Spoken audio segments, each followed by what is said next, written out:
Le salaire suisse compense-t-il le coût de la vie sur le territoire helvétique? Bon, aujourd'hui, on parle des salaires suisses parce que oui, en Suisse, tu peux gagner 6 000, 7 000, 8 000 francs par mois. Enfin, ça c'est ce que je me suis dit avant de venir. Et puis après, j'ai vu les prix.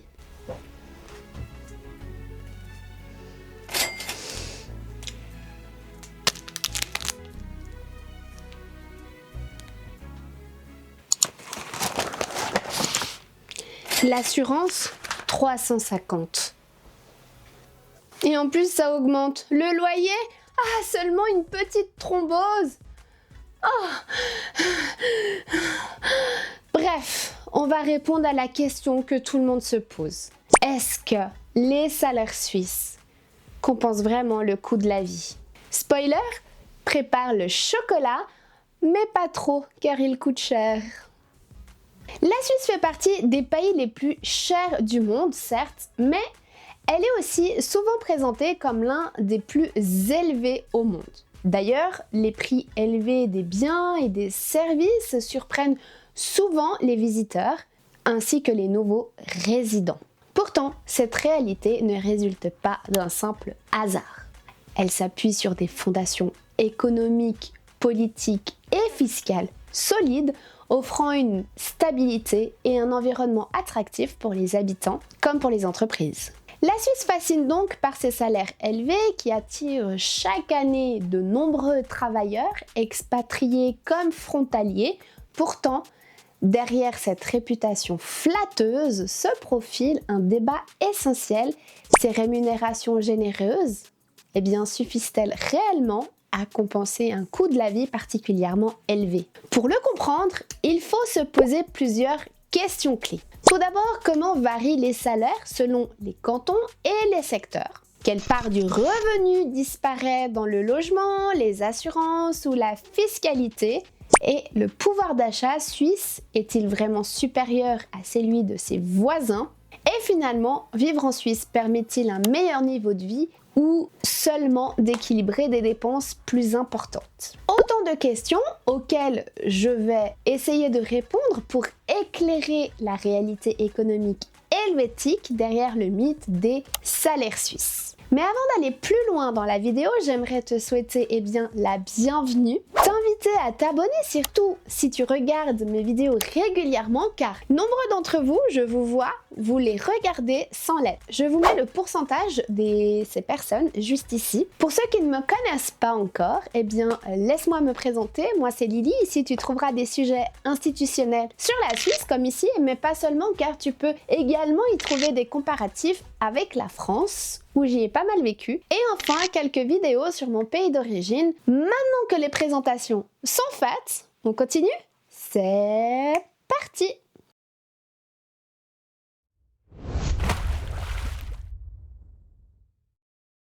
Selon l'indice de qualité de vie de l'ONU, la Suisse est l'un des pays où il fait bon vivre en raison de ses salaires élevés, de son système de santé performant, de son infrastructure moderne et de l'omniprésence de la nature. Elle combine très bien tout ça. Mais parlons dans un premier temps des salaires pratiqués dans le pays. On peut constater que les salaires restent élevés comparés à d'autres pays européens, comme par exemple l'Allemagne ou la France. Pour illustrer mes propos, le salaire suisse est supérieur de 1,8 fois par rapport à l'Allemagne et le double par rapport à la France. Mais garde bien en tête que contrairement à de nombreux pays, la Suisse bénéficie de charges sociales relativement faibles. Les cotisations patronales et salariales ne pèsent pas excessivement sur les entreprises, ce qui leur permet de rémunérer leurs employés de manière plus généreuse. Cette situation n'affaiblit pas la compétitivité économique, au contraire, car les entreprises helvétiques peuvent attirer des talents internationaux, disposer d'une main-d'œuvre hautement qualifiée et productive, sans être étouffées par des coûts sociaux trop lourds. Par conséquent, la Suisse est régulièrement citée parmi les pays offrant les salaires les plus élevés d'Europe. Dans certains secteurs, notamment la finance, la santé, l'ingénierie et autres domaines, les rémunérations peuvent sembler particulièrement attractives, dépassant parfois largement celles pratiquées en France ou d'autres pays européens. Cependant, pour comprendre si ces salaires sont réellement avantageux, il faut les replacer dans leur contexte, celui d'un pays où pratiquement tout coûte plus cher. Le premier élément à considérer est le logement, qui représente entre 20 et 30% de ton salaire, en particulier si tu habites dans des villes comme Zurich, Genève ou Lausanne. Les loyers peuvent atteindre des montants très élevés, même pour des surfaces modestes. À ce poste s'ajoute l'assurance maladie obligatoire, et qui est entièrement à la charge du particulier, c'est qui représente plusieurs centaines de francs par mois et par personne. Le coût du quotidien pèse également lourd, l'alimentation, transport, garde d'enfants, loisirs, d'autres. Les prix suisses figurent parmi les plus élevés du continent. Ainsi, même un salaire brut élevé peut fondre rapidement une fois toutes les dépenses incontournables déduites. Tu peux ainsi t'attendre à des prix 60% plus élevés que d'autres pays européens. Ainsi, tu dépenses environ 1 000 € par mois en boissons et en denrées alimentaires. Tu peux t'attendre à environ 1 600 € en Suisse.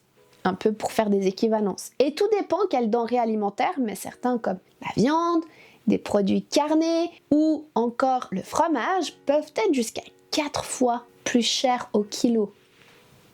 Pardon.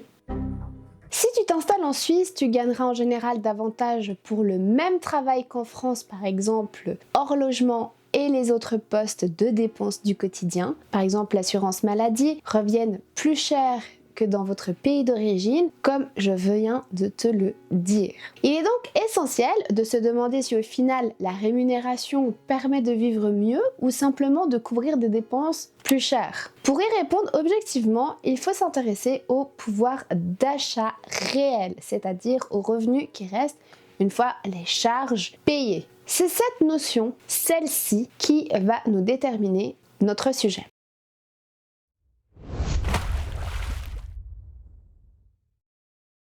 Les salaires suisses ne sont pas uniformes. Ils fluctuent fortement selon le canton, la ville, mais aussi le secteur d'activité.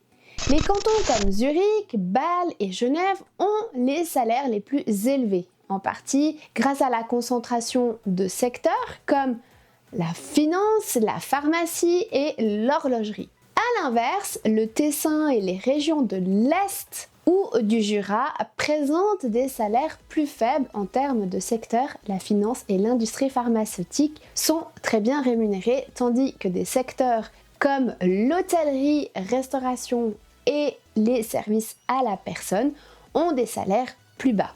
Comment ces variations est donc essentielle pour évaluer le réel pouvoir d'achat sur le territoire suisse. Un salaire élevé dans un canton peut devenir nettement moins avantageux dans un autre, où le canton de la vie est plus élevé. Tout d'abord, faisons un tour des horizons, car j'aime bien faire ça, avec les différentes cantonales. Commençons avec le canton de Zurich, qui est le pôle économique le mieux rémunéré. En effet, il est souvent en tête en termes de rémunération. Le canton concentre des entreprises internationales, surtout dans les domaines de la finance, de l'informatique, du conseil ou de la pharmaceutique. Ainsi, le salaire médian se situe entre 6 900 et 7 200 francs. On peut donc dire que c'est un net avantage car les salaires sont hauts. En revanche, l'inconvénient majeur est le coût du logement, qui figure parmi les plus élevés du pays. Poursuivons avec Genève. Ce canton offre également des salaires parmi les plus hauts, notamment grâce aux organisations internationales, au secteur bancaire et au commerce de luxe qui est à Genève. Par conséquent, le salaire médian est de 6 800 à 7 000 francs. Il est donc avantageux d'y travailler. En contrepartie, et à l'image de Zurich, les loyers sont aussi extrêmement élevés. C'est notamment l'un des cantons où le mètre carré figure parmi les plus chers d'Europe. Parlons maintenant du canton de Vaud, où je vis également. Lausanne et le canton de Vaud proposent propose des salaires un peu moins élevés que Zurich ou Genève. Mais le coût de la vie est légèrement plus abordable. Le salaire médian va se situer entre 6 400 à 6 700 francs. Le principal avantage de vivre dans ce canton est qu'il offre le meilleur rapport salaire et coût de vie plus stable. Et l'inconvénient de ce dernier serait l'augmentation rapide des loyers depuis ces dernières années. Et pour finir, regardons les cantons ruraux qui ont des salaires plus bas, mais le coût de la vie est plus bas aussi. Les cantons comme le Valais, Fribourg ou le Jura affichent donc des salaires plus modestes, avec un salaire médian entre 5 500 à 6 000 francs, mais les loyers et la vie quotidienne y sont nettement moins chers. Les écarts ne sont pas seulement liés au canton de résidence, mais aussi selon le secteur dans lequel on travaille. Parmi les secteurs les mieux rémunérés, tu vas y trouver la finance ou la banque avec des salaires entre 8 000 et 10 000 francs par mois, la pharmaceutique et ou la biotech avec des salaires entre 7 500 à 9 000 et l'informatique ou l'ingénierie avec des salaires entre 7 000 et 8 500 francs. Et enfin, le domaine de la santé, donc médecin, spécialiste, très variable mais souvent vers les 8 000 francs. Ces secteurs se trouvent principalement dans les grandes villes telles que Zurich, Bâle, Genève ou encore Lausanne. Et je vais vous donner maintenant les secteurs avec les salaires bas pour la Suisse. Donc, dans la restauration ou l'hôtellerie, vous pouvez vous attendre à une fourchette de prix entre 4 300 et 4 800 francs. Dans le secteur du nettoyage ou service à la personne, les prix varient entre 4 000 et 4 500 francs. Et enfin dans la vente ou simplement caissier, caissière, les salaires se situent entre 4 200 et 4 800 francs. Dans ces différents secteurs, les salaires suisses ne compensent plus aussi bien le coût de la vie, surtout dans les grands cantons urbains. Enfin, que tu puisses bien comprendre l'impact de ces facteurs, voici des exemples concrets. Donc, même salaire, pouvoir d'achat différent. Exemple 1. Admettons, tu as un salaire de 6 000 francs à Genève et que tu loues un 2 pièces qui vaut entre 1 900 et 2 200 francs et que ton assurance maladie te coûte entre 350 et 400 francs. Eh bien, tu auras par conséquent un pouvoir d'achat relativement serré à la fin du mois, surtout si tu vis seul. Prenons le même exemple précédent avec 6 000 francs que tu gagnes, mais cette fois dans la ville de Lausanne, c'est-à-dire dans le canton de Vaud. Ton loyer pour ton 2 pièces te reviendra entre 1 500 et 1 700 francs et ton assurance maladie te coûtera entre 330 et 360. Tu auras donc dans cet exemple une situation un peu plus confortable car il te reste plus à la fin du mois pour le reste. Maintenant, si tu gagnais 6 000 francs dans le canton du Valais, cette fois ton loyer, toujours le même exemple, pour un 2 pièces, te coûtera moins cher avec des prix entre 900 à 1 200 francs. Tu auras donc un pouvoir d'achat nettement supérieur, même si les salaires du canton sont souvent aussi plus bas. Les dépenses quotidiennes influencent aussi notre pouvoir d'achat. Pour évaluer si un salaire suisse est réellement avantageux, il faut aussi regarder ce qu'il reste une fois toutes les dépenses essentielles et que tu dois payer sont payées. Et en Suisse, certaines charges réduisent rapidement le pouvoir d'achat, notamment le logement, qui est le poste principal de dépenses. Je vous ai donné quelques exemples un peu avant, mais dans les grandes villes comme Genève, Zurich ou Lausanne, un simple appartement de 2 pièces peut coûter extrêmement cher. Et ce poste de dépense représente entre 30 à 40% du salaire mensuel que tu gagneras. Les cantons plus ruraux restent plus abordables, mais les salaires y sont également plus bas. À cela s'ajoute l'assurance maladie obligatoire pour chaque personne et il est facturé en moyenne entre 300 et 450 francs selon le canton. Et si tu veux élargir tes connaissances sur ce sujet, je t'invite à aller regarder cette vidéo-là que je te mets aussi en lien de description. Voilà, j'espère avoir montré du bon côté. Non. Mais pour une famille, cette seule charge peut dépasser les 1 000 francs mensuels, ce qui pèse fortement sur le budget. Le coût de l'alimentation est lui aussi nettement supérieur à celui des pays voisins européens, car les produits du quotidien coûtent environ entre 30 et 60% de plus, ce qui porte les dépenses mensuelles de courses entre 400 et 700 francs pour une seule personne. Les transports, bien que très efficaces, représentent eux aussi un budget important. Un abonnement urbain se situe généralement autour de 70 à 90 francs par mois, tandis qu'utiliser une voiture en ville revient rapidement cher aussi, avec les assurances de voiture, l'essence, les parkings si tu habites dans une grande ville. La garde d'enfants constitue enfin l'une des charges les plus lourdes. Une place en crèche peut coûter de 1500 à plus de 2500 francs par mois, ce qui impacte aussi profondément la situation financière des familles vivant sur les territoires helvétiques. Au final, le pouvoir d'achat réel dépend énormément du canton dans lequel tu peux vivre. Donc un salaire de 6 000 francs à Genève est largement absorbé par le logement, l'assurance et les dépenses quotidiennes que tu peux avoir, tandis que ce même salaire en Valais, te laisse une marge plus grande, comme tu as pu t'en rendre compte dans les exemples que j'ai pu te faire. En Suisse, la question n'est donc pas seulement de savoir combien on gagne, mais surtout combien il nous reste après avoir payé les indispensables.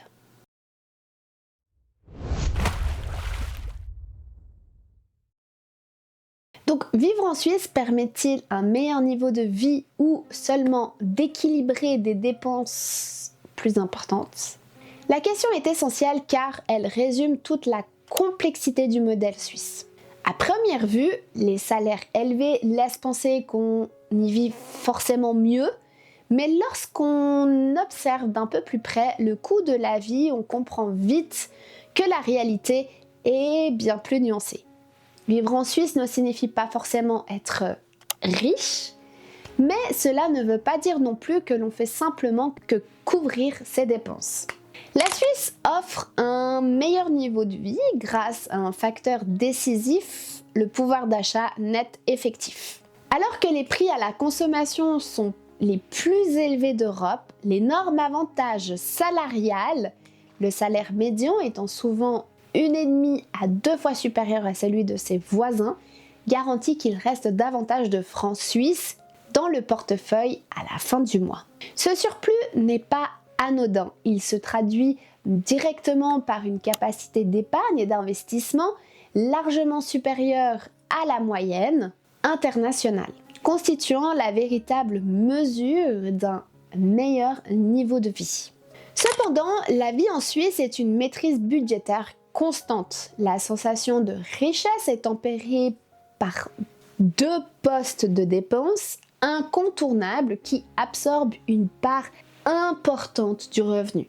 Le logement, le poids lourd, dans les bassins économiques comme Zurich ou Genève, le coût du logement avale une grande partie du budget, souvent le double de la moyenne européenne, qu'il contraint les choix de résidence comme l'éloignement ou faire de la colocation pour un peu alléger les charges. L'assurance maladie, les primes mensuelles d'assurance maladie obligatoire est également élevée, s'ajoutant aux dépenses habituelles, agissant comme un coût fixe, qui reste lourd, qui rogne l'avantage salarial.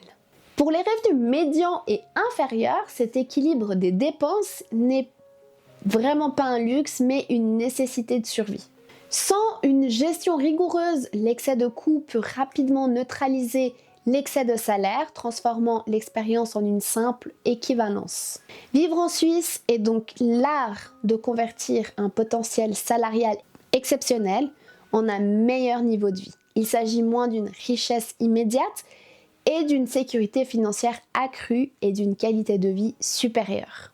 Infrastructure, sécurité, environnement. L'équilibre des dépenses est la condition pour que le meilleur niveau de vie devienne une réalité. Pour ceux qui y parviennent, la Suisse tient sa promesse. Pour ceux qui échouent à dompter les coûts du logement et de la santé, le salaire élevé sert effectivement, mais seulement à équilibrer. Au fond, la Suisse, ce n'est pas seulement des francs suisses, c'est surtout une question de choix. Veux-tu privilégier l'épargne et la sécurité, quitte à devoir gérer un budget serré et les dépenses du quotidien? Ou j'aimerais vraiment lire tes avis. Laisse-moi un pouce bleu si cette analyse t'a éclairé et si tu as des questions précises sur le coût de la vie dans une ville suisse en particulier, que ce soit Genève, Zurich ou Bâle, eh bien tu peux les adresser dans les commentaires. On se retrouve la semaine prochaine avec une nouvelle thématique. J'espère que cette vidéo vous aura plu. Je vous fais des bisous et je vous dis ciao!